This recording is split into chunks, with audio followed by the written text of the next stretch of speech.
하나님의 아시안 게임을 보고 있습니다. 우리는 수영을 비롯해서 메달리스트들이 시상대에 올라가는 장면을 보고 그들의 그 영광된 모습만 봅니다.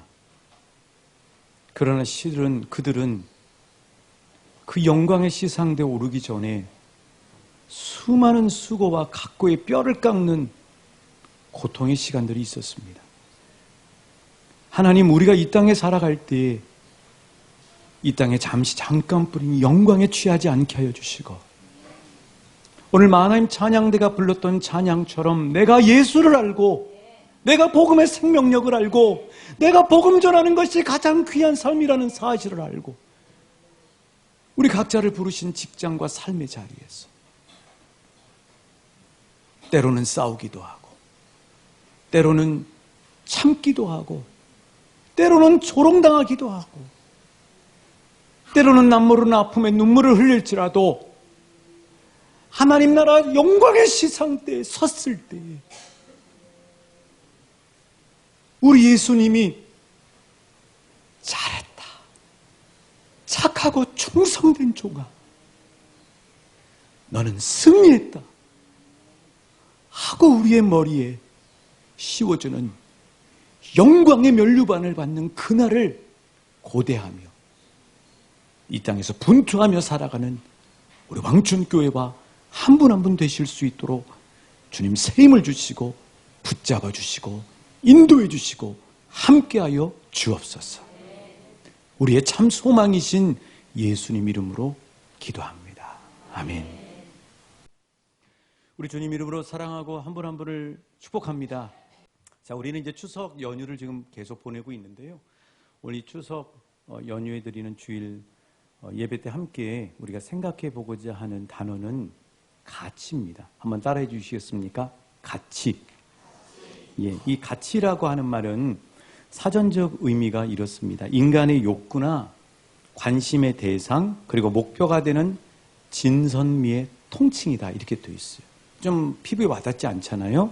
쉽게 풀었으면 이렇습니다. 우리 한 사람 한 사람이 다 가치를 가지고 있습니다. 그래서 그 사람이 가지고 있는 가치에 따라서 살면서 뭘 결정하고 선택할 때 가치가 중요해요. 행동할 때도 가치에 따라 행동하고요. 그리고 대가를 지불할 때도 그 중요하게 생각하는 가치에 투자하게 돼 있고 아끼지 않게 돼 있습니다. 자, 예를 들면 여러분이 추석인데 통행료는 안 받더라고요. 그런데 귀성전쟁이잖아요. 뭐 7시간, 9시간씩 걸려서 부산 또 광주, 고향을 찾아간다고. 그런데 왜 많은 사람들이 이런 고생할 걸 뻔히 알면서도, 더군다나 요즘 사람들이 얼마나 합리적인 사람들이에요. 그런데 그렇게 시간을 들여서 고향을 찾아가는 이유가 뭡니까? 고향 찾아가는 것이 최고의 가치라고 생각하기 때문에. 가치가 이런 거라는 거죠. 그래서 우리가 조금만 눈을 크게 뜨고 보면은 우리 자신뿐만 아니라 각 개인뿐만 아니라 이 세상 돌아가는 것도 모두 다 가치라는 것에 의해서 돌아간다는 사실을 알 수 있어요. 여러분, 여당과 야당이 좀 대화를 했으면 좋겠는데 대화를 하지 않고 극한 대치를 하고 있잖아요. 서로 막 원수처럼 그렇게 하고 있다고요. 근데 대체 그 사람들이 뭐 때문에 싸우고 있습니까? 가치 때문에 싸워. 너는 진보냐? 나는 보수냐? 하고 이것 때문에 싸운다. 자, 우리가 벌써 분단된 지가 73년이 됐어요. 남과 북이 왜 이렇게 분단되어서 한 피 한 형제들인데 극한 대치를 펼치고 있습니까? 너는 공산주의냐? 나는 자유주의다. 가치의 전쟁을 하고 있는 것이죠. 교육이 뭐예요? 모든 선생님들이 애쓰셔서 학생들에게 가르쳐주는 수학, 사회, 역사, 이 모든 교육의 핵심적인 내용이 뭐예요? 무엇에 가치가 있는지, 어디에 가치를 두고 살아야 되는 건지를 가르쳐주는 게 교육이에요. 그런데 오늘 안타깝게도 모든 교육의 가치가 입시, 수능 점수, 인간됨이 아니라 이렇게 변질되는 것이 선생님들이 너무 마음이 아프신 거죠. 경제, 우리가 경제활동을 하잖아요. 모든 경제활동을 한번 생각해 보세요. 어디에다 돈을 지불합니까? 가치가 있다고 생각하는데 돈을 지불해요. 그래서 어떤 사람을 보면 신발이 가치 있다고 생각하는 분이 있습니다. 왜냐하면 신발을 좋은 걸 신어야 건강에 좋다고 생각하는 거예요. 그래서 다른 거는 막 아끼는데 신발 살 때는 비싼 신발에다가 돈을 투자해요. 그건 그분의 가치예요. 어떤 분은 머리 헤어스타일이 소중하기 때문에 헤어스타일에 돈을 지불하는 것을 아까워하지 않는다고. 어떤 분은 마시는 것을 먹는 것에 가치를 두는 분이 있어요. 그래서 맛집을 찾아다니고 하면서 스트레스도 풀고 삶의 즐거움을 누리고 함께 교제하는 것을 기쁨의 낙으로 누린다고요. 그러니까 사람은 돈을 쓰는 게 다 일정하지가 않아요. 그런데 왜 일정하지 않냐면 내가 중요하다고 가치를 두는 것에 돈을 쓸 때는 아까워하지 않고 가치 없다고 생각하는 것에 돈이 들어가면 낭비한다고 생각을 하는 겁니다. 그 예수님이 가치가 얼마나 중요한지를 이렇게 마태복음 6장 21절에서 이렇게 말씀해 주셨어요. 같이 읽어보실게요. 시작. 내 보물이 있는 그곳에는 내 마음도 있는. 그렇죠. 자본주의니까 돈이 들어가고 지불하는 곳에 사람의 마음의 가치가 있는 거죠. 자, 여러분, 오펜하이머라는 영화가 지금도 계속 상영을 하고 있더라고요. 혹시 오늘 가족들 영화를 보러 가시려면 오펜하이머라는 영화 한번 보셔도 좋고, 뭐 보스턴이라고 하는 마라톤 영화도 있더라고요. 아무튼 오펜하이머라는 영화가 이제 어떤 영화냐면은 이런 영화입니다. 인류가 최초로 원자폭탄을 만드는 과정을 이야기하는 거예요. 그런데 이제 이 원자폭탄을 만들 때, 핵무기를 만들었을 때 가장 앞장섰던 리더가 누구였냐면은 오펜하이머라고 하는 물리학자입니다. 이 사람은 독일 사람이에요. 그런데 안타깝게도 자기 조국이 나치 히틀러가 완전히 다스리고 있는 그런 상황이 돼버린 겁니다. 그래서 그 자기 조국을 등지고 눈물을 머금고 미국으로 망명을 하게 된 거예요. 지금 오펜하이머에게 미국 정부에서 요청을 한 겁니다. 어떤 요청을 했냐면 지금 나치 정부가 이 우라늄 원자력의 기술을 가지고 있는데 그들 손에 핵무기가 먼저 개발돼서 만들어지면은 세계 평화가 위협을 받는다는 거예요. 그래서 우리 미국에서 연합군과 함께 핵무기를 개발을 먼저 해야 세계 평화를 지킬 수 있다고 하는 이야기를 듣게 된 겁니다. 그래서 오펜하이머는 각 분야에 뛰어난 학자들을 다 모아요. 그래서 미국의 로스앨러모스라고 하는 완전히 산골에다가 엄청난 마을을 만듭니다. 연구소를 만들죠. 그 연구소를 만들고 소위 맨하탄 프로젝트라고 하는 핵무기를 최초로 개발하는 작업에 들어가게 됩니다. 열심히 수많은 실패와 우여곡절을 겪으면서 그 사람들 간에 그 똑똑한 사람들은 잘 단합하기가 쉽지 않잖아요. 이 사람들을 팀워크를 만들어서 오펜하이머가 잘 끌고 갑니다. 아직도 그 생생한 그 장면이 뭐냐면은 이제 가슴 조이면서 저녁에 처음으로 만든 핵폭탄, 원자폭탄을 시험해보는 실험을 하는 거예요. 엎드려서 쌍안경, 눈을 보호하는 안경을 쓰고 조마조마함 가운데 시간이 되어서 카운트다운에 들어갑니다. 10, 9, 8, 7 하다가 드디어 탁 1초가 지났는데 점화 버튼을 누르자 너무나 놀랍게도 그 원자폭탄이 폭발하는 거예요. 강력한 폭발음으로 그 폭발음과 함께 불덩이가 날라옵니다. 그게 이제 그 오펜하이머 영화의 포스터의 배경을 장식하죠. 얼마나 기뻤겠어요.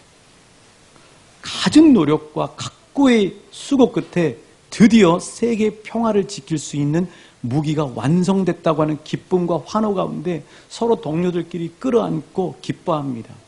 그런데 그 다음 날이요. 그 모든 것들 지원했던 그 미군의 그 장군, 이 장군이 완전히 싹 돌아서가지고 무기만 군용 트럭에다 싣고 갑니다. 분위기가 쏴해요. 뭐냐면은 당신들 이제 쓸 만큼 다 썼어. 이런 분위기가 영화 그 화면에 고스란히 묻어나 있습니다. 오펜하이머는 그때 알았어요. 자신은 이 원자폭탄을 만들면 세계 평화라고 하는 이 놀라운 가치를 실현하는 귀한 일이라고 생각하고 열심히 매진해서 달려왔는데 정작 다 만들고 보니까 그것은 정치인들과 군인들 손에 넘어가고 자신들은 이용만 당하게 됐다는 생각이 드는 거죠. 그 오펜하이머가 수많은 사람들 앞에서 막 열광적인 박수를 받습니다. 그리고 겉으로 볼 때는 기쁜데 마음 안에서 엄청난 마음의 그 상실감과 고뇌가 몰려와요. 이런 내용이 나오죠. 결국 인류의 평화를 위한다는 미명하에 인류의 평화를 위협하는 지옥의 문을 여는데 당신이 쓰였다는 그 자성의 목소리를 듣게 되는 거죠. 그 세계적인 세기의 학자인 아인슈타인이 나옵니다. 오펜하이머가 아인슈타인을 찾아가요. 아인슈타인이 이미 그걸 다 알고 있었던 거죠. 자신이 그 맨하탄 프로젝트에 참여하지 않은 이유는 이 헛된 미명하의 가치에 자기가 놀아나기 싫었던 거죠. 그걸 간파하고 있었던 겁니다. 그리고 찾아온 오펜하이머에게 이런 유명한 말을 하죠. 성공한 사람이 되려 하지 말고 가치 있는 사람이 되려고 하라. 이런 얘기를 합니다. 사랑하는 여러분, 결국은 우리 개인뿐만 아니라 이 세상 돌아가는 것은 어떤 가치냐가 매우 중요해요. 좋은 가치에 붙들리느냐, 나쁜 가치에 붙들리느냐, 상대적 가치를 붙잡고 있느냐, 절대적 가치를 붙잡고 있느냐. 그래서 이 오펜하이머의 영화의 그 연장선상에서 유엔에서 선언한 이 세비야 선언문이라고 하는 내용이 우리가 좀 주목해 볼 필요가 있습니다. 이런 내용이에요. 전쟁이 인간의 머릿속에서 시작되듯이 평화도 우리의 머릿속에서 시작된다. 전쟁을 일으키는 능력이 있으면 평화를 이룰 수도 있다. 그 책임은 우리 각자에게 달려있다. 그러니까 머릿속에서 전쟁이 시작되기도 하고 머릿속에서도 평화가 구축된다고 하는 이야기는 우리의 머릿속에 어떤 가치가 장악하고 있느냐, 어떤 가치를 붙드느냐가 매우 중요한 반전을 이룰 수가 있다고 하는 사실이죠. 그래서 알고 보면 세상의 모든 돌아가는 활동들은 따라해 주시겠습니다. 가치 전쟁. 가치 전쟁. 이걸 다른 말로 이념 전쟁이라고 하는 거죠. 내년 3월인가요? 국회의원 선거가 있지 않습니까? 그 사람들이 다 가지고 나오는 게 뭐냐면 우리를 뭘로 홀리려고 그러냐면 그럴듯한 가치 가지고 홀리려고 한다고 하는 사실이에요. 그래서 우리는 두 눈을 똑바로 뜨고 정말 저 사람이 진짜 주님이 원하시는 선한 일꾼인지 사꾼 일꾼인지 잘 구분하셔서 한 표, 소중한 한 표를 찍으시는 저 여러분 되시길 응원하고 축복합니다. 자, 그런 점에서 오늘 본문 메시지가 매우 우리에게 주목해야 되고 경청할 필요가 있는 것이죠. 오늘 본문의 배경은 지난 주일 설교 영상을 여러분이 참고하시면 되겠고요. 분명한 것은 오늘 본문에서 하나님이 말씀하시는 것은 하나님의 말씀이 우리 자신뿐만 아니라 이 세상에 왕성하고 세력을 얻기를 원하신다는 사실이에요.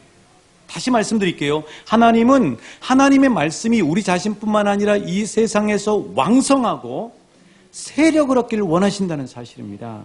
우리 다시 한번 7절 같이 봉독하실게요. 시작.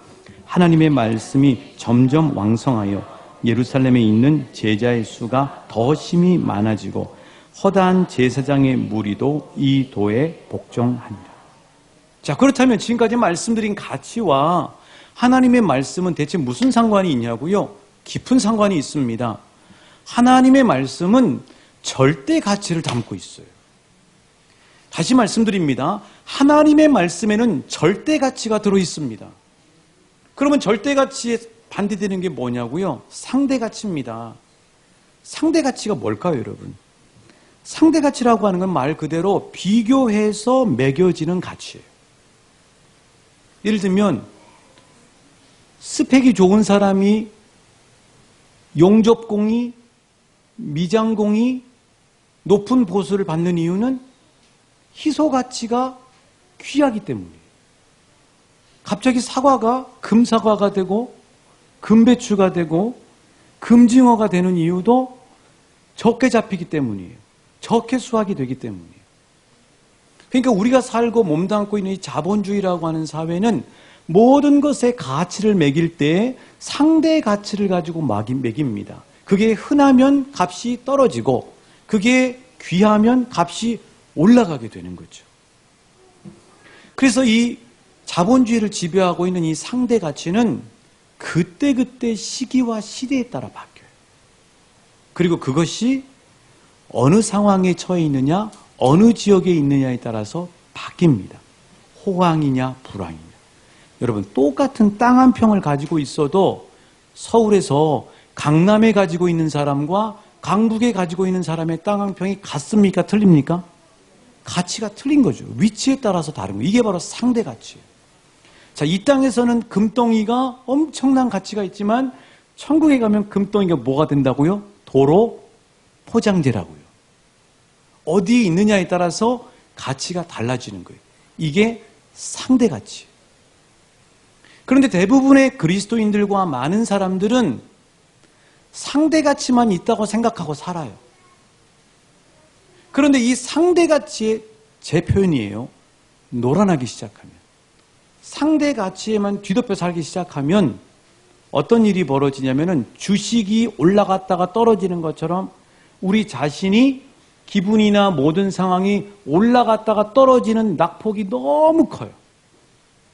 또 하나는 너무나 존귀한 자존감을 가지고 있는데 동창회 모임을 가고 직장에서 어떤 사람이 하는 얘기를 듣고는 상대가치, 그 전부 다 상대가치거든요. 그것 때문에 자기 자존감을 스스로 깎아내려요.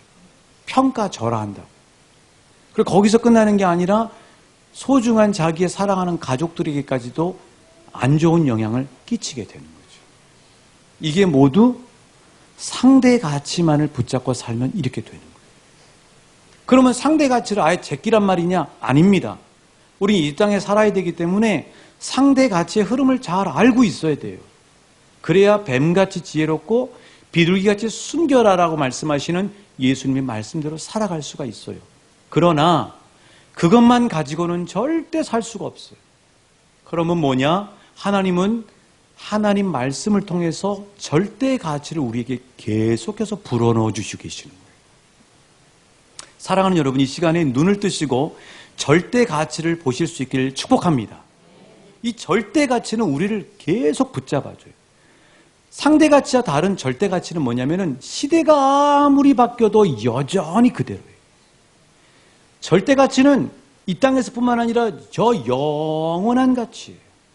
근본적인 가치. 마치 나무에서, 나무는 실은 겉으로 볼 때는 나무 줄기와 가지가 전부인 것처럼 보이지만 실은 그 나무의 생명력은 뿌리에 있는 것입니다.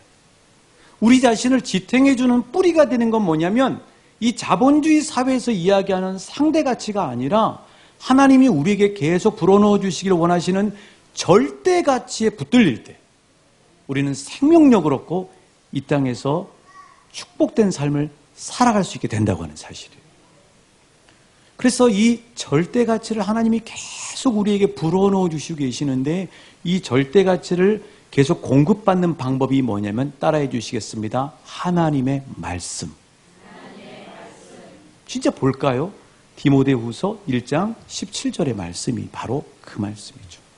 같이 우리 봉독하실게요. 시작. 모든 성경은 하나님의 감동으로 된 것을 교훈과 책망과 바르게 함과 의로 교육하기에 17절 이는 하나님의 사람으로 온전하게 선한 일을 행할 능력을 갖추게 하려 합니다. 16절 한번 펼쳐주시겠어요? 모든 성경은 하나님의 무엇으로? 감동인데 이거 원문 성경을 보시면 따라해 주십니다. 하나님의 입김, 하나님의 숨결. 모든 성경 말씀 안에는 하나님의 입김이 들어있다는 겁니다. 하나님의 숨결이 들어있어요. 그럼 하나님이 불어넣으시는 숨결과 그 입김은 뭐냐면요, 세상같이 이 상대적인 가치를 불어넣어 주시는 것이 아니라 절대 가치를 불어넣어 주십니다. 절대 가치가 뭐냐면 예를 들어 볼게요. 이런 거예요. 생명의 가치는 베트남이건 영국이건 어느 나라건 생명의 가치는 시대와 지역에 상관없이 여전히 그 가치는 귀해요. 또 하나, 인간 존엄의 가치. 인간은 인간 그 자체로도 존귀한 존재라고 하는 이 가치. 이거는 시대와 상관없이 여전히 한결같은 가치가 되는 거죠. 사랑의 가치, 가족의 가치, 관계의 가치, 이런 가치들은 눈에 보이지 않는 것 같지만 변함없이 어떤 상황에도 상관없이 진리고 계속해서 여전한 가치라고 하는 사실이에요. 자, 그렇다면 하나님이 말씀을 통해서 우리에게 불어넣는 첫 번째 절대 가치는 뭔가? 첫 번째 절대 가치 한번 따라해 주십니다. 나의 진정한 존재 가치를 불어넣어 주신다. 하나님이 뭘 통해서? 말씀을 통해서. 그걸 까먹으시면 안 돼요. 하나님이 말씀을 통해서 우리에게 계속해서 후 하고 입김을 불어넣어 주시는데, 창세기 2장 7절과 요한복음 19장에 있는 제자들에게 성령을 받으라고 불어넣으신 그 입김을 계속 받아야 우리는 생기는 얼굴이 되고 이 땅에서 능력 있고 파워풀하게 살아가게 되는데, 그걸 어디서 봤냐면 모든 성경, 하나님의 말씀을 통해서 부음받는다고 하는 사실이에요. 자, 오늘 말씀 여러분 3절하고 5절 한번 봐보세요. 초대교회가 일꾼을 7명을 뽑습니다. 그런데 그 일꾼을 뽑는 기준이 뭐예요? 그 기준에서 알 수 있는 사실은 초대교회를 지배하고 있는 가치가 무엇인지를 알 수 있죠. 3절에 어떻게 표현되어 있습니까? 제가 일목요연하게 준비해놨습니다. 어떤 기준으로 초대교회 일꾼을 뽑았냐면 일 잘하는 사람, 뭐 은사가 많은 사람, 이런 것이 아니라 성령과 지혜가 충만하여 칭찬받는 사람이에요. 5절에도 보면 믿음과 성령이 충만한 사람이에요. 그렇죠. 여러분, 이건 상대 가치인가요? 절대 가치. 절대 가치. 초대교회는 상대 가치가 지배한 교회가 아니고 하나님이 말씀을 통해서 계속해서 불어넣어 주시는 절대 가치로 지배받고 절대 가치에 의해서 사람을 세우는 공동체였다는 사실이에요. 그래서 이름의 뜻이 너무 재밌어요. 스데반은 면류관이라는 뜻이에요. 빌립은 왕의 말이라는 뜻입니다. 브로고로는 반지라는 뜻이에요. 니가노르는 승리자라는 뜻이에요. 디몬이라고 하는 말은 가치라는 뜻이에요. 바메나는 변함이 없이 일정하다는 뜻이에요. 니골라 역시 승리라는 단어예요. 하나님의 절대 가치에 의해서 붙들려서 승리하고 가치 있고 변함없는 사람들 7명을 초대교회는 일꾼으로 세웠다고 하는 사실입니다. 그런데 여러분 3절에 보시면 칭찬을 받는 사람이 7이라고 되어 있는데, 실은 우리는 그렇게 번역이 되어 있지만 원문을 보면은요, 증인입니다. 증인. 어떤 사람을 증인이라고 그래요? 예수님을 목격하고 예수님의 십자가 앞에서 자신의 진정한 가치를 발견한 사람들이 증인이에요. 그러니까 초대교회는 사람을 세울 때 어떤 사람, 어떤 가치에서 사람을 세웠어요? 절대 가치. 절대 가치에서 사람을 세운 겁니다. 그래서 초대교회와 성도들은 절대적 가치가 왕성하고 세력을 얻었는데, 그 비결이 뭐냐면 우리가 읽었던 6장 7절이죠. 한번 따라해 주시겠습니다. 하나님의 말씀. 그래요. 하나님의 말씀이 왕성하면 절대 가치가 지배하게 된다는 사실이에요. 그런 가정과 인생 되시길 주님의 이름으로 축복합니다. 새롭게 하셔서 제가 2번 들은 게 있습니다. 이 친구를 한번 소개하고 싶어요. 청년이에요. 아직 결혼 안 했습니다. 이 친구가 만든 회사가요, 갱스터즈예요. 그 다음에 에이블테크예요. 이 이름에서 알 수 있는 것은 어떤 거냐면 장애를 가진 분들을 위한 기구를 만드는 회사예요. 근데 이 친구가 어떻게 그런 장애를 가지신 분들을 섬기는 기구를 만드는 사업을 하게 됐냐면, 이 친구가 요즘 얘기하면 돈도 없고 백도 없고 배경도 없는 친구였습니다.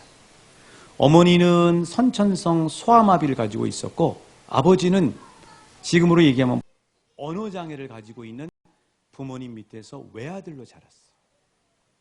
그러다가 이 친구에게 있는 거는 건강한 몸. 그렇게 늘 어렸을 때부터 그런 부모님을 모시고 자라다 보니까 자기 부모님을 책임져야 된다고 하는 그 강한 책임감 때문에 성공에 대한 강한 강박관념을 갖고 살았다는 거예요.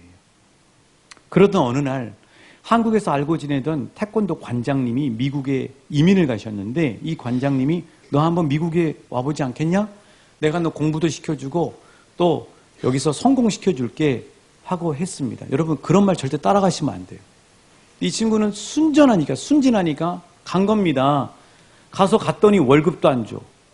학교도 좋은 데도 안 보내줘. 그렇게 이제 어떻게 보면 거의 착취를 하다시피 한 거죠. 그렇게 해서 몇 번의 어떤 우여곡절을 거쳐서 이제 꽤 대접을 받는 그런 체육관에서 태권도 체육관에서 꽤 인정받는 한국인 사범이 된 거죠. 여러분 미국에서 한국인이 사범이라 그러면 가치가 높을까요? 낮을까요? 종주국이잖아요. 그러니까 태권도를 잘해도 못해도 한국 사람이라는 것만으로 해도 사범으로서 값어치가 올라가는 거죠. 그렇게 열심히 살다가 시범을 보이는데 그만 콘크리트 바닥에 그냥 떨어져 버린 거죠. 그래가지고 허리가 박살이 났습니다. 다음날 일어나면 허리가 움직일 수 있을 줄 알았더니 꼼짝달싹을 못하게 되는 거예요. 근데 미국은 병원이 너무 의료비가 비싼 거 아시죠? 그래서 바로 비행기표를 끊어가지고 비행기를 타고 한국으로 눈물을 머금고 돌아옵니다. 앉을 수가 없으니까 승무원들에게 얘기해가지고 얘기를 했더니 그 비행기 안에 있는 화장실 앞에 모포를 한 20, 30장을 깔아가지고 거기에 누워서 꼼짝달싹을 못하고 귀국을 한 거예요. 그리고 바로 병원으로 갔습니다. 검사를 해보니까 다행히도 디스크가 많이 이렇게 망가졌다는 거예요. 꼼짝달싹을 못하는 거죠. 병원에 있으니까 자기 신세가 너무 처량하고 한심한 거예요. 하나님 원망되기 시작합니다. 나에게 남은 거는 몸뚱아리 하나인데 내 몸까지 이렇게 망가뜨리면 하나님 나는 어떻게 살아갑니까? 하고 원망에 원망을 하고 불평에 불평을 하고 하나님 앞에 따졌다는 거예요. 그러면서 따지다 보니까 어디까지 질문이 나왔냐면 하나님 왜 나를 만드셨어요? 왜 나를 태어나게 하셨어요? 이렇게까지 이 얘기를 하게 됐다는 거예요. 그랬더니 하나님이 이 친구의 마음 가운데 어떤 걸 깨닫게 하시냐면 어렸을 때부터 쭉 지금까지 자라온 삶을 필름처럼 쫙 슬라이드 필름처럼 지나가게 하는데 거기서 눈여겨보고 깨닫게 된 사실은 항상 자기 부모님뿐만 아니라 자기 주변에 장애를 가진 분들이 있더라는 거예요. 항상 장애를 가진 분들이 있더라는 거예요. 이제 그러면서 이 친구에게 하나님이 로마서 8장 28절의 말씀으로 찾아오기 시작합니다. 이 말씀이죠. 우리가 잘 아는 말씀이죠. 한번 같이 읽어보실까요? 시작. 우리가 알거니와 사랑하는 자 곧 그의 뜻대로 부르심을 입은 자들에게는 모든 것이 합력하여 선을 이루는. 이 친구에게는 어떤 단어가 가슴 깊이 와닿냐면 하나님을 사랑하는 자, 곧 그의 뜻대로 부르심을 입은 자. 이게 그냥 가슴으로 영혼으로 파고들어 버린 거예요. 그러면서 이 친구가 소명을 발견하기 시작합니다. 고난 속에서 소명을 발견하게 된 거죠. 그 소명은 무엇이냐면 하나님이 나에게 장애를 가진 부모님 자녀로 태어나게 하신 것은 내 소명은 장애를 가진 분들을 섬기는 사업의 사업가이구나 하는 사실을 깨닫게 된 거예요. 그렇게 하면서 주님이 인격적으로 만나고요. 이제 비전을 발견하게 됐습니다. 그러던 어느 날 평상시에 눈에 띄지도 않던 휠체어를 탄 어떤 분이 집 거실로 들어가는데 그 순간에 그 휠체어가 바로 못 들어가더라는 거예요. 걸레로 다 닦아가지고 밖에서 굴렀으니까 닦아가지고 들어가더라는 거예요. 세상에 휠체어 바퀴 닦는 기기가 없을까? 찾아본 거예요. 진짜 없더라는 거예요. 그래서 이 친구가 세계 최초의 발명품을 만들었는데 휠체어 닦는 블럭을 만들었어요. 그래서 이 사업을 통해서 하나님이 이 친구의 이 사업을 펼쳐가시기 시작하게 되는 거죠. 여러분, 이 김강이라고 하는 이 대표의 삶 속에서 알 수 있는 사실은 세상 가치만 계속 접하면은 주눅들고 위축될 수밖에 없는 인생입니다. 그런데 말씀을 통해 찾아오신 하나님을 만나니까 상대적 가치가 아니라 하나님이 원래 창조하신 절대적 가치를 깨닫게 된 거예요. 너는 세상에서 빼곡고 돈 없고 흙수저라고 이야기할지라도 너는 내가 사랑하는 아들이야. 너는 나에게 부름받은 하나님의 뜻대로 부름받은 나의 자녀야 하는 절대적 가치를 깨닫게 되면서 위대하게 하나님 앞에 쓰임받는 동시대의 사람이 된 것이죠. 사랑하는 여러분, 하나님은 말씀을 통해서 계속해서 우리에게 절대적 가치를 불어넣어 주시고 계세요. 어떤 가치냐고요? 따라해 주셔야 됩니다. 나는 보배롭고 존귀한 하나님의 자녀입니다. 믿습니까? 당당하게 사십시오. 하나님이 알려주시는 절대적 가치 두 번째가 뭐냐고요? 나는 세상에, 따라해 주세요. 나는 세상에 단 하나밖에 없는 천하보다 귀한 영혼입니다. 믿습니까? 당당하게 사십시오. 세 번째, 나는 예수님 생명자리입니다. 네 번째, 나는 하나님이 임명하신 복음의 통로입니다. 복의 통로입니다. 할렐루야.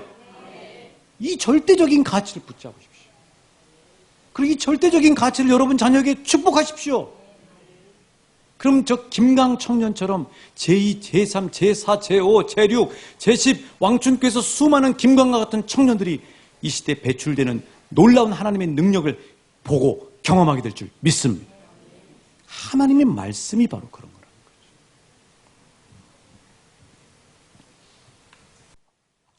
오늘 말씀을 정리하면 최근에 뉴스를 보니까 시한부 암에 걸리신 한 미국의 입양되신 분이 부모님을 긴급하게 찾는다고 하는 그 애절한 기사가 신문지상에 이렇게 보도가 되더라고요. 자, 여러분, 왜 그렇게 미국에서 길러주신 부모가, 그 고마운 부모가 있음에도 불구하고 끝까지 인간은 이렇게 병들음에도 불구하고 자신의 생부모님을 찾는 이유가 뭘까요?